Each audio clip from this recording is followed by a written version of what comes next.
All right, in this exercise here, I want to show you how to use core values within your company. So many companies have core values, they just don't know how to use them. And I'm not talking about putting like a poster on the wall that says teamwork. That's not a core value.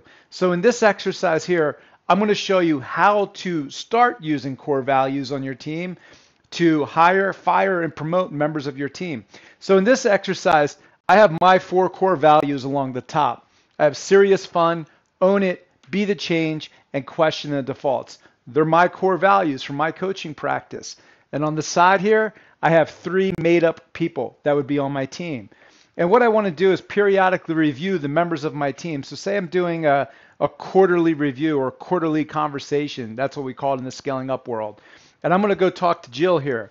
I'm going to do a one-on-one with Jill, and I'm going to say, does Jill really show up and have serious fun? It's a one-on-one conversation I'm going to have with her. I'm going to say, yeah, Jill, you know what? You do show up and you do have serious fun. I'm going to give you a checkbox for that. We're going to go to own it. Do you own it, Jill? I'm not really sure because the last time you and I talked, I asked you about a project that you're working on and you started blaming all these other people. You didn't own it, Jill. So you're going to get a negative on that one. Be the change. Do you show up to be the change within the organization? Or are you always telling other people how to change? Well, Jill, I think you actually passed this one, so I'm going to give you a checkbox again. And question the defaults. Do you question the assumptions that we're making? Yeah, I think you do. So in this case, Jill gets 1 minus, she gets 3 checks. So we're going to give her like a 75%. That's pretty good. I would say she's doing pretty well when it comes to our core values.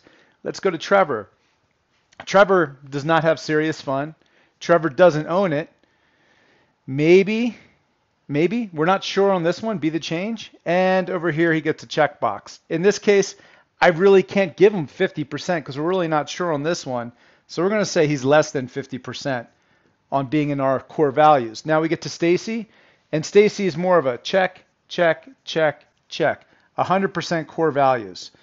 So now when I look at this chart, I can get an idea in terms of my team players, who's living our core values and who should probably be eliminated and who needs to have a talk about becoming more in line with my core values that I've set for the company.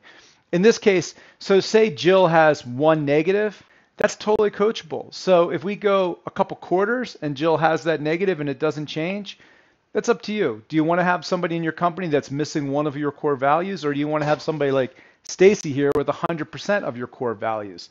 Totally up to you. But if you got a Trevor like we have here, who's 2 negatives, a question mark, and 1 check, Trevor probably needs to go. There's really not too much help we can have for Trevor. So I hope you can use this exercise in your business. It's not difficult to do, but it does require you to have core values that actually make sense for your organization.